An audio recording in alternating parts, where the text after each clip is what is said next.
sobre o que nós vamos falar hoje? Nós vamos agora para uma entrevista com a Dilvia Ludvichak, que é escritora, e a Verusca Guerra, que é ilustradora. As duas vão nos falar sobre o livro Benigna, a menina mártir do sertão do Cariri. Então o Ceará vai ter um destaque, você que é do Ceará, nas nossas redes sociais, deixar aí se você conhece a história da Benigna e se você sabia, né, que no último dia 22 de outubro, 22 não, acho que 26 de outubro, né, ela foi considerada beata, né, o Papa Francisco beatificou a Benigna. Vamos conhecer a história dela? E para a gente conhecer a história dela, eu chamo no nosso bate-papo a Dilvia Ludvichak. É assim que se fala seu sobrenome, Dilvia? É assim que se fala. Eu estou super feliz pela oportunidade. Um prazer estar com você e com todo mundo que acompanha a gente aí. Sim, é mais ou menos assim, Ludvichak. Ludvichak. Isso. Ok, mas tem outra pessoa que estará conosco fazendo parte dessa entrevista, a ilustradora deste livro. Agora a Verusca, é Verusca mesmo ou Verusca? É Verusca mesmo. Verusca, porque tem um CH aqui no meio. Mas é Verusca mesmo. Isso foi coisa do meu pai. Verusca Guerra, ilustradora, as duas construíram a história da Benigna num livro, tanto no texto quanto na ilustração. E é conversando com elas que a gente vai entender primeiro, claro, a história da Benigna, para a gente entender o motivo desse livro para contar para nós a história desta Marte. Você que começa contando para a gente, Dilvia? Pode ser. Bom, importante a gente dizer que Verusca é para nós hoje um exemplo na luta contra a violência, contra o feminicídio, contra a violência com crianças e adolescentes. E só por isso, só por essa razão, esse bate-papo tem todo um significado, um sentido muito especial. Bom, Verusca Guerra é uma menina que nasceu no dia 15 de outubro de 1928, né, durou 13... Eu não quero interromper você, Dilvia, mas Verusca Guerra não é a ilustradora? Desculpa, foi falha minha aqui, desculpa. Eu tô tão familiarizada com o trabalho aqui com a Verusca que eventualmente eu tô confundindo os papéis, me perdoe. A Verusca deu risadinha, quando eu vi a risadinha da Verusca, eu falei, eu acho que tem alguma coisa errada. Desculpa, Verusca, me perdoe, amiga. Não, a Benigna Cardoso da Silva, é dela que nós estamos falando, dessa menina que morreu aos 13 anos de idade e que nasceu lá em Santana do Cariri, no estado do Ceará. Benigna era uma menina com características muito simples, né? Nasceu numa realidade muito pobre daquela região, daquele entorno, e existem coisas muito particulares na história, e a Verusca está aqui para me ajudar a dizer isso, que é uma história que, por ser uma contemporânea nossa, né? É difícil você encontrar os elementos, todos os elementos da história, você vai ter um pouco de testemunho da vivência das pessoas que estiveram próximas, então, por conta disso, a gente vai encontrar algumas variações na história. Mas, em linhas gerais, o que a gente encontra? Benigna foi uma menina que muito cedo perdeu os pais, né? Era uma criança muito pobre e, como era muito comum acontecer nas regiões mais distantes do Brasil, nesses rincões do Brasil, essas crianças eram dadas para alguma família que tivesse um pouco mais de condição de cuidar delas. Então, não se passava pelos processos e pelos trâmites de adoção como a gente vê hoje. E aí Benigna foi concedida, foi entregue a uma família, de modo especial a tia Rosinha, que a quem carinhosamente Benigna se reporta em vários momentos. E tia Rosinha, então, por ter um problema de saúde, uma deficiência física na questão das vistas, ela tinha uma deficiência, um problema sério de visão. Então, Benigna muito cedo começou a assumir as responsabilidades da casa e dos cuidados com a tia Rosinha. E nesse interim também estudava no município vizinho. E é nessa escola do município vizinho que Benigna vai então conhecer Raul, que é esse garoto também, um adolescente, que a perturbava, né, que constantemente assediava a Benigna. E Benigna, obviamente, se reserva o direito de não aceitar as investidas do Raul. E Raul, num determinado momento, já chateado, bravo, né, zangado, não sabendo lidar com essa rejeição de Benigna, vai fazer o quê? Vai esperar uma oportunidade para encontrar a Benigna quando vai buscar água na cisterna, e aí então ele a agride e aí desfere sobre ela um golpe fatal e acaba matando Benigna. Bom, e desde então, e desde aquele dia, Benigna, exatamente por suas características, por sua personalidade, sempre marcada pela docilidade, pela delicadeza, pelo cuidado com as pessoas, com a natureza, com os animais, com as plantas, essa gentileza é algo que se ressalta aos olhos, né, na vida e na vivência de Benigna.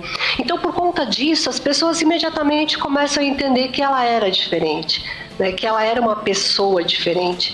E aí dali para frente as pessoas começam a olhar para ela e pedir que ela olhe pelas necessidades, por suas necessidades, por seus pedidos. Eles começaram a pedir intercessão, mesmo ainda, né, sem pensar na beatificação de Benigna, já pediam a sua intercessão e alcançavam graças. Isso é um elemento bem interessante, porque na verdade, grande maioria dos casos que nós temos no Brasil de pessoas que estão em processo de beatificação, ou que são servos de Deus, ou beatos, ou veneráveis, em geral a devoção começa no convívio, né, no cotidiano. Então, das pessoas que convivem com aquela pessoa e que dizem, não, de fato a vida dessa pessoa já sinalizava que ela tinha algo de muito especial. Então, com relação a Benigna não foi diferente. Ao longo desses 94 anos desde o dia do seu nascimento, Benigna sempre foi lembrada com muito carinho pelas pessoas da região de Santana do Cariri.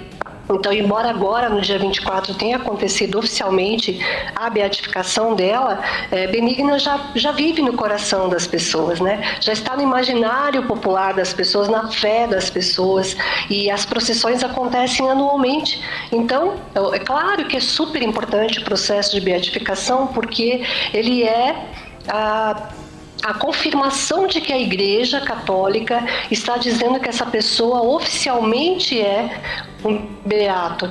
Mas, independente disso, a Igreja também considera a história. E a história de Benigna prova que ela já vinha fazendo uma caminhada muito bonita, né, de solidariedade, de empatia com o seu povo e com todos aqueles que sofrem. E antes até mesmo de falar com a Verusca, Dilvia, como que você entende da maneira como você escreveu, da maneira como você contou a história de Benigna, como você acha que ela pode hoje até fortalecer a nossa fé? Porque os santos têm essa missão, entre aspas, mesmo que não saibam, mas eles têm essa missão de, quando lemos a história de um santo, a gente fala, nossa, mas olha, essa pessoa tem toda a sua santidade, porque se ela é uma pessoa comum, pode ser santa, eu também estou a caminho da santidade. E pensando na história de Benigna, como que você vê que ela pode, primeiro, ser um alerta, né? Mesmo que vivendo na época em que viveu, né, na década de 30, sofrendo isso que você falou, dessa tentativa de estupro, tudo, como que ela pode nos ajudar a fortalecer a nossa fé? Como você vê isso? Muito bacana isso que você fala, porque na verdade, quando eu comecei a pensar em escrever a história de Benigna, e esse livro faz parte de uma coleção que a Paulus tem, que se chama Amigos de Deus, o objetivo dessa coleção é exatamente resgatar pessoas, histórias que de alguma forma, pessoas como nós viveram a sua fé e entenderam que Deus contava com elas de alguma forma e já faziam o bem a partir da sua realidade, no lugar em que viviam, sem a pretensão de serem santos.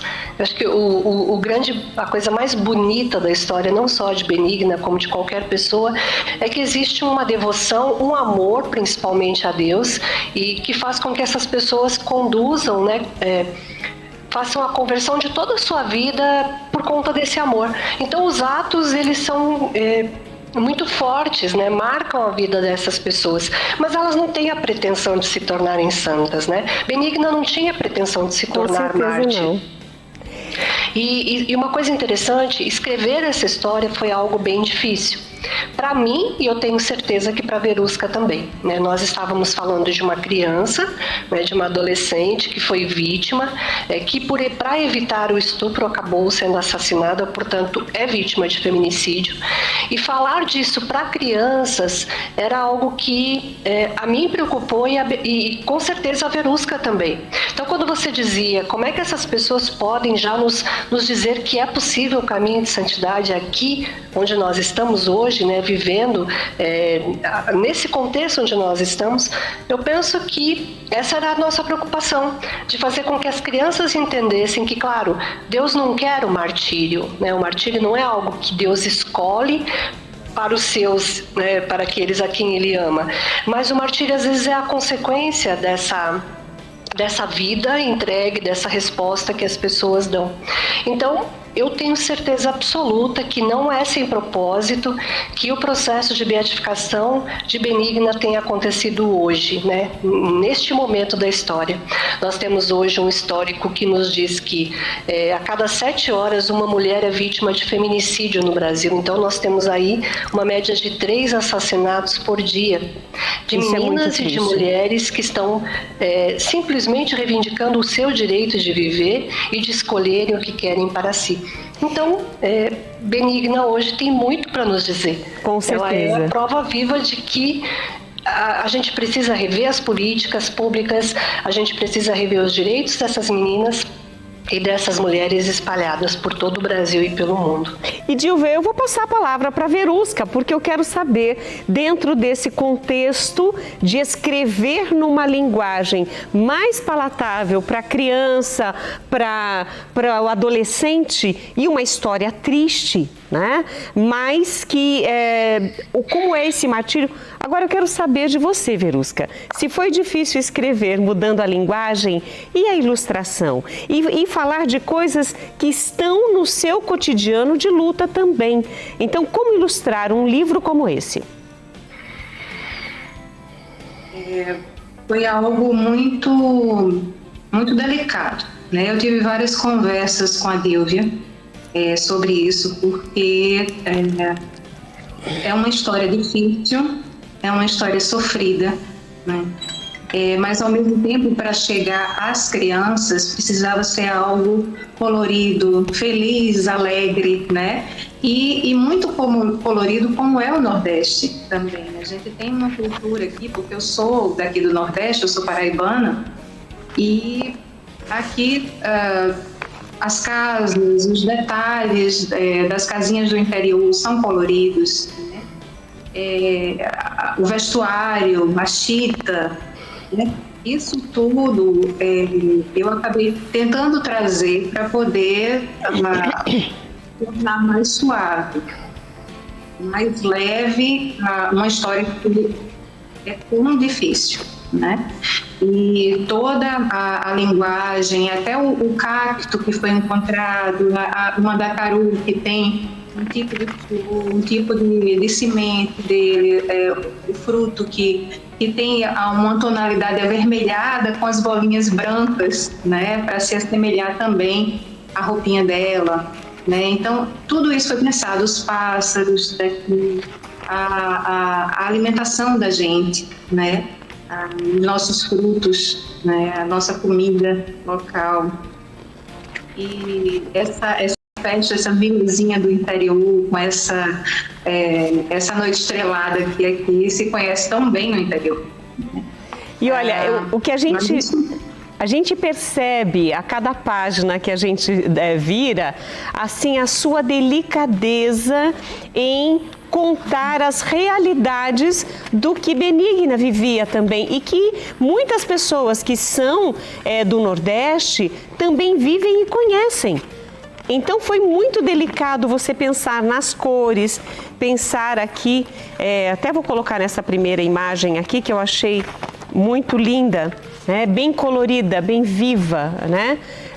Mostrando em cada uma... Ah, você falou das florzinhas, está aqui atrás, ó.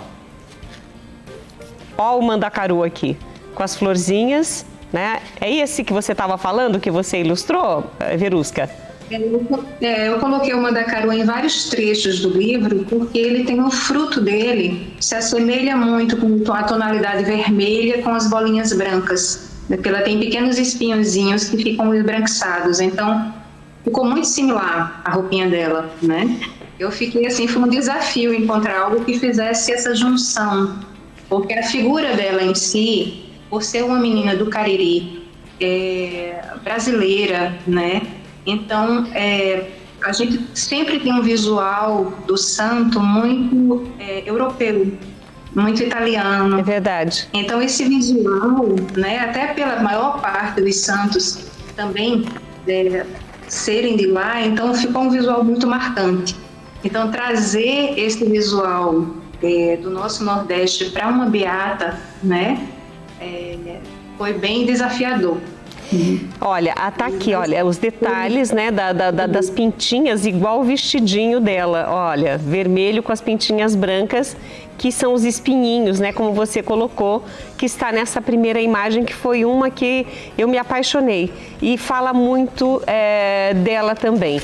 E olha, tá aqui para você, Benigna, a menina mártir do sertão do Cariri, né, com a construção tanto da escrita quanto dos desenhos, da ilustração, destas duas feras que estão conosco hoje, a Dilvia Ludvichak e também a Verusca Guerra, que contam a história de Benigna. Meninas, eu quero agradecer a participação de vocês, desejar um sucesso. Eu espero que esta história chegue a muitas outras crianças e adolescentes para que conheçam a história da Benigna, para se inspirarem também a ser, sabe, servil, como vocês colocaram que a Benigna era, porque ajudava, tinha muitas responsabilidades, e eu fiquei muito feliz de falar com vocês hoje. Obrigada. Eu agradeço a oportunidade por poder falar um pouquinho da vida dela. Agradeço muito a oportunidade da parceria com a Verusca, porque um livro só fica completo quando existe aí essas mãos do ilustrador que consegue dizer as coisas que a palavra não consegue traduzir. Então, muito obrigada. Obrigada, Verusca. Obrigada pela oportunidade desse encontro. A palavra é sua, Verusca. Só gratidão, né? Gratidão por tudo, e esse livro realmente foi um presente. Quando a Dilvia me propôs, eu fiquei muito feliz, e o texto dela foi muito, muito poético e muito delicado, né? Foi assim, foi um encaixe. Ou seja, uma boa parceria em que Deus juntou as duas, né, para poder construir esta história e mostrar Benigna para os brasileiros, quiçá para o mundo. Obrigada pela presença de vocês. Obrigada. E este livro encontra nas livrarias da Paulus? Sim, em todas as livrarias e também nos nossos canais de vendas pela internet. Meninas, muito obrigada, tá aí, paulus.com.br, e lá também já está aqui sendo divulgado para vocês entrarem em contato. Mais uma vez, muito obrigada e muito sucesso no trabalho de vocês. Obrigada.